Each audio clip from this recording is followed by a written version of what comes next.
Good morning, everybody, and welcome to a special edition of Your Bottom Line. If you work for a living, chances are you're probably trying to figure out what health insurance plan to choose. In the next half hour, we'll help you understand open enrollment, likely the biggest financial decision you'll make this year. We're taking your phone calls and answering your emails. The show that saves you money starts right now.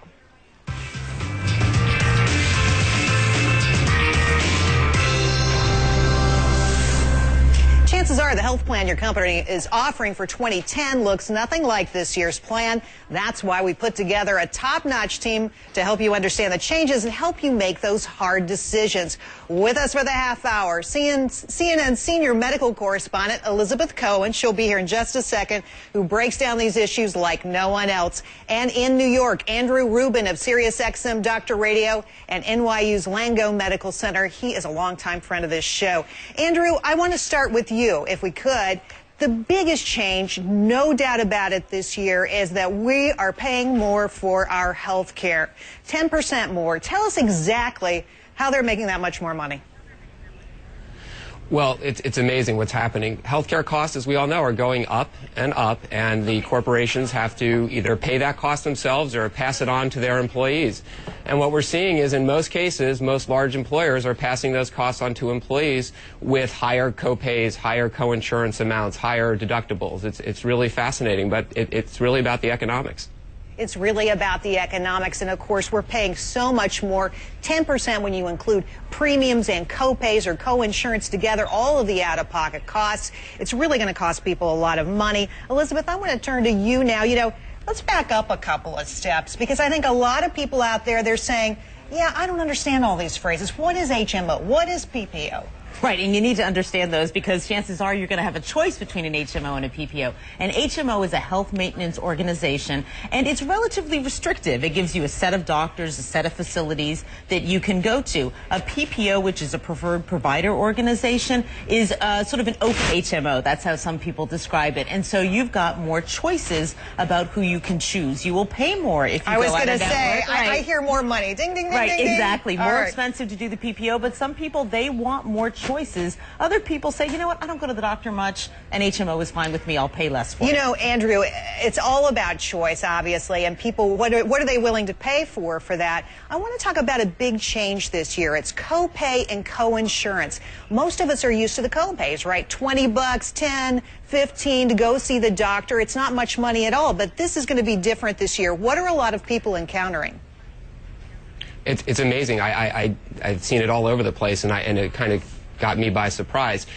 As you say, normally you go to the doctor and you have a $10, $15, $20, $25 copay, and I've seen this in a lot of employer plans, sponsored plans this year, where you're no longer having copays apply, you're paying a coinsurance, and that simply means the employer is basically applying a percentage of the visit or the service that you're getting, the medical service that you're getting, and you're paying a percentage of that visit. And the problem is, the higher the cost of that visit, if it's an imaging test, a specialist visit, a procedure, a colonoscopy, you name it, the percentages are going to work out to be more money than the copays were. And it's really, as I said, I said a few minutes ago, it's a way of shifting cost, higher cost from the employer onto the employees.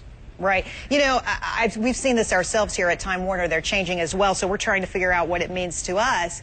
But another issue out there you may not be aware of is what they call mandatory enrollment. Elizabeth, 10% of companies this year are saying, hey, if you don't participate in open enrollment, you may not have coverage, or we may default you into a coverage that you don't want. Why are they doing that? Well, I think there are probably a variety of reasons for doing that. They want people to take responsibility. They want people to make a choice, because the way that it has worked in the past is, if you don't make a choice, we're just going to put you wherever. We're going to put you in whatever you did last year. So it's forcing people to take more responsibility. But it's also a way of saying, hey, if you get benefits through your spouse, we're going to make sure that you don't join in with us. So if you get benefits through your spouse and you don't want them here, that's fine with us. Get your benefits through him or her and leave us alone. Andrew, that reminds me now, a lot of companies are auditing their own employees. They're saying, hey, if your spouse has coverage somewhere else, we're going to penalize you financially if you decide to have them covered as well under your plan.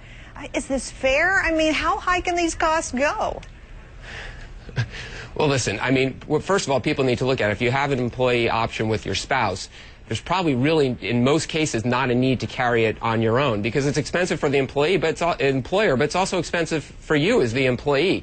So, and you have to understand, employers actually want their employees to have insurance coverage. They don't want to find that, that they're in some catastrophic financial situation.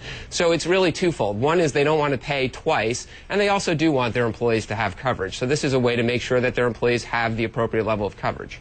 All right, so there is some good news here, though. A glimmer of hope here. You do have flexible spending plans, right? You can set money aside pre-tax, save a little dough for some of this money you're going to be spending on health care. But you know what always confuses me, Elizabeth, is what can you spend that on? Right. Some people, I think, in general, have a way too restricted view of what they can do with an FSA. They think, oh, an FSA is only to help me pay for a copayment or a deductible or something big like that. But you would be amazed. We actually have a list of a couple things that are on FSAs that you might be surprised to see. Something like, for example, aspirin. When you buy aspirin or Advil or Tylenol or whatever, you can pay for that out of pre-tax dollars. Even something like, and I know this sounds crazy, therapeutic horseback riding. That's crazy. I've never even heard of therapeutic horseback riding. There are some psychiatric and other diagnoses. What about cosmetic stuff? Can you use that money for that as well? No, I don't think it would work for cosmetic things. But you would be surprised. Parking. You go to the doctor and you have to park and you have to pay $10 for the parking. You can pay for that out of pre-tax dollars. That's good stuff. So there are if you go to the folks who administer your FSA, if you go to their website, they'll have a list. And I know I was surprised by some of the things on there.